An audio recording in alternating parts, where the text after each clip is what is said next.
One of the social issues faced by the state of Alaska is the lack of mental and emotional well-being of the native Alaskans. It is very unfortunate that many of the Native Americans are living under poor conditions throughout the country. In the cases of Native Alaskans, even virtually entire villages are suffering from a lack of mental and emotional well-being, which includes continuing poor physical and mental health. Alcohol abuse, domestic violence, homicides, and suicides are frequent among them, which of course, lead to families falling apart. It is tragic to see that many children are abused and not educated properly. As a matter of fact, the children themselves are abusing alcohol and other chemicals, and the rate is increasing over the time. Since parents are suffering from mental illnesses and alcohol abuse, they can't take care of their children, so many children are being taken care of by others or simply neglected. Therefore, we can conclude that Alaskan natives are losing hold of their communities, cultural identities, and most importantly, their childhoods. So you can see how serious the issue is. Plus, rather than making a living for themselves, they are depending on public services and subsidies. They have lost control of and responsibility for their economy and governing institutions.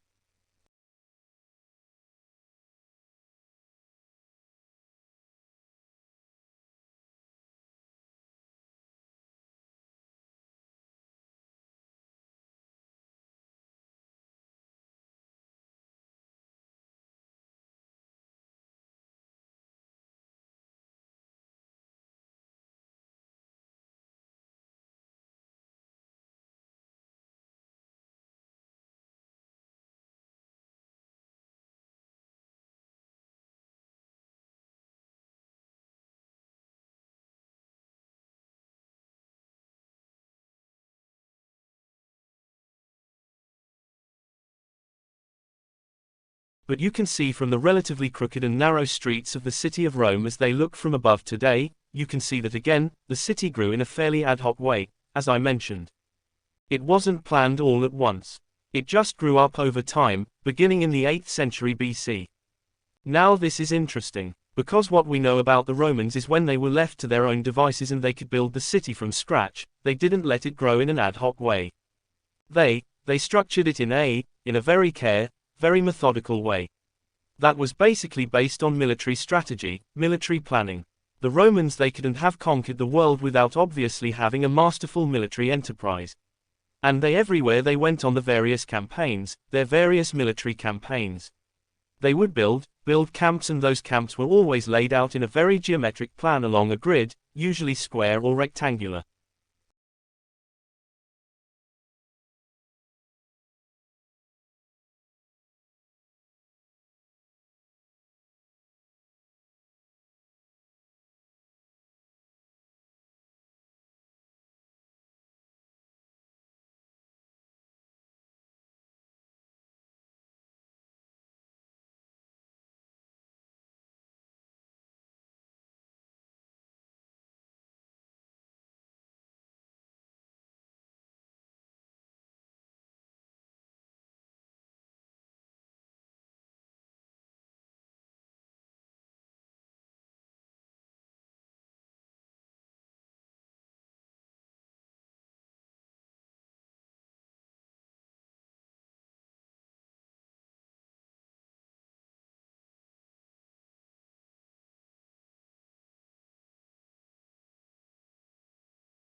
For centuries, boys were top of the class.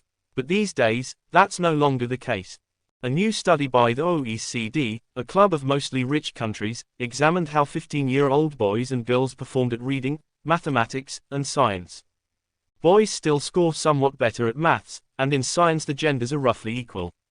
But when it comes to the students who really struggle, the difference is stark. Boys are 50% more likely than girls to fall short of basic standards in all three areas: Researchers suggest that doing homework set by teachers is linked to better performance in maths, reading, and science.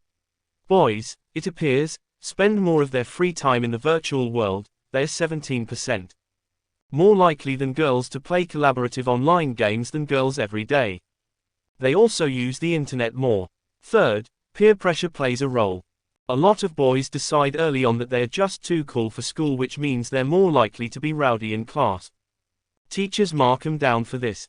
In anonymous tests, boys perform better. In fact, the gender gap in reading drops by a third when teachers don't know the gender of the pupil they are marking. So what can be done to close this gap? Getting boys to do more homework and cut down on screen time would help. But most of all, abandoning gender stereotypes would benefit all students. Boys in countries with the best schools read much better than girls. And girls in Shanghai excel in mathematics. They outperform boys from anywhere else in the world.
People in parts of Western Africa and Southwestern Asia were the first to realize that the dark silvery rocks poking out of the earth could be worked into tools and weapons. Sometime around 1500 BC, evidence shows. The metal was probably discovered there by accident when some ore was dropped into a fire and cooled into wrought iron, historians think. The Eureka moment didn't reach Europe for another 500 years, traveling slowly north and west through Greece, Italy, Central Europe and finally to the British Isles with the spread of the famous Celtic tribes. The Celts diffused iron technology over much of the continent through warfare, where their victory was assured due to the circumstances' strength of iron weapons. Perhaps not the most peaceful of cultural exchanges, but where the technology did travel, it caught on fast. Iron made life a lot easier in those days, when just living to the age of 45 was a feat. By that time, much of Europe had settled into small village life, toiling the soil with bronze and stone tools.